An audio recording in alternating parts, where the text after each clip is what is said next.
Welcome to another Locked On NFL Insider Report. I'm your host, Daniella Bruce, joined by our NFL Insider, Isaiah Stanback. Isaiah, always great to see you. Thanks for joining me tonight. Good to see you, D. Good to see you. It's good to see you. It's great to see you, actually. And we've got some more quarterback news in the NFL. And this one is interesting, Isaiah. Carson Wentz traded from Indianapolis to the Washington Commanders in exchange for 2 third-round picks. And the two teams swapped their second-round picks. So now Indy will pick at 42 in the upcoming draft, which will be their first pick of the draft. Because guess what, Isaiah? They traded away their first-round pick for Carson Wentz. Just give me your reaction to all of this. It's starting to sound like Carson Wentz is the boyfriend that nobody wants. And, as they're starting to just pass him around and they're putting these, conditional, compensatory, picks on him and saying, hey, if he plays 70% of the time, then he's worth more to you. So we'll give more. Just like what happened to the Colts last year. Obviously, they ended up giving up a first and a third. As you just mentioned, they no longer have a first round pick. So they are passing Carson Wentz along with his entire contract, all $28 million against the cap of the $33 million that are available to the Washington Commanders is now being absorbed by them. And the Commanders obviously seemingly have their guy that they feel comfortable with going forward. But as you mentioned, it leaves a gaping hole for the Indianapolis Colts.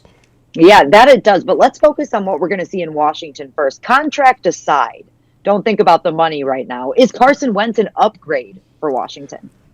You know what? I don't think that he is. And I honestly like the move that Washington made last year when they picked up Fitzpatrick. All right, Fitzpatrick. He obviously got hurt in the first week of the season. He dislocated that hip, and obviously he's been out for the entire time. They know a lot more than we know in terms of severity of that, which might be one of the reasons why they're making this seemingly drastic move. This move that they were unable to capitalize on the Russell Wilson trade. So now they're in this sense of desperation to try to get somebody who is comfortable with the conference, somebody who has some kind of former winning percentage underneath their belt, somebody who's proven in the league, and somebody who's a veteran. I think that's the direction that they're going instead of trying to go in with somebody else who may not be as familiar with this division and this conference, who may not have the experience that he has, and that cannot step into this locker room and seemingly have the respect of the guys and surrounding players. I think that's the direction that they're going. Whether that's going to be successful or not, I'm not sure.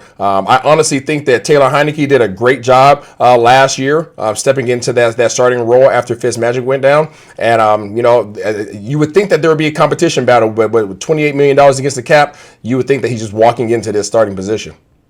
Yeah, it's an interesting decision to see the Commanders trade for Carson Wentz, especially you mentioned that they tried to go after Russell Wilson. Obviously, that didn't work out. Russell Wilson now in Denver, but it just seems like a strange fallback option when you could look at the draft. You could look at a bunch of other things, especially with the cap hit. But let's focus on Indy for a second. They now don't really have a quarterback. What is the situation going to be in Indianapolis this season? Yeah, Indianapolis is in panic mode. They don't have a quarterback that can step up and fill the role that even Carson Wentz was upholding. So now they have to face this free agency and try to fandangle themselves a quarterback that is going to put them in a position to now get into the playoffs. We know that they came up short this past year. Carson Wentz in his last game did not do well. Matter of fact, he only had 300 yards passing in his last 5 games. So I think that they have a great chance of finding somebody that can do a little bit better than that. But in their current stance, they don't have a first round pick, so they're not going to go out there and get a quote unquote franchise quarterback coming out of the draft. They're going to have to utilize those mid round picks that they just received to try to go out there and gain some kind of veteran that's maybe out there on the market that we're unaware of.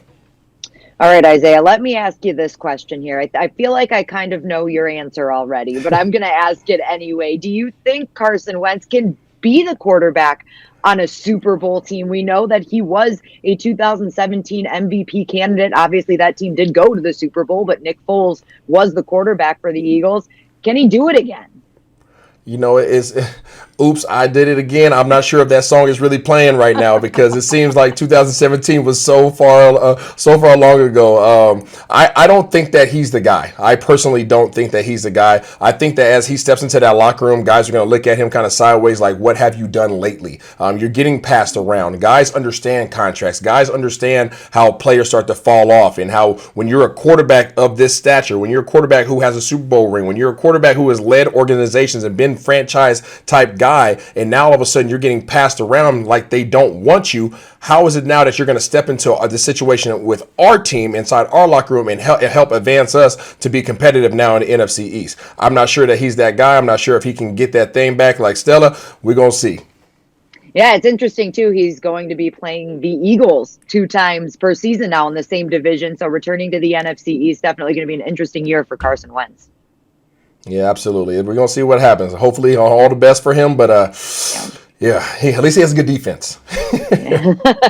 That is true. And, of course, we'll keep you updated with any NFL news that is coming in the future. We should have some Deshaun Watson news in the near future. So make sure you stay tuned to Locked On NFL. And Isaiah, thank you so much for taking the time to join me. Again, it's always a pleasure catching up with you. Of course. Thanks, Steve. Appreciate you. We'll see you next time, guys.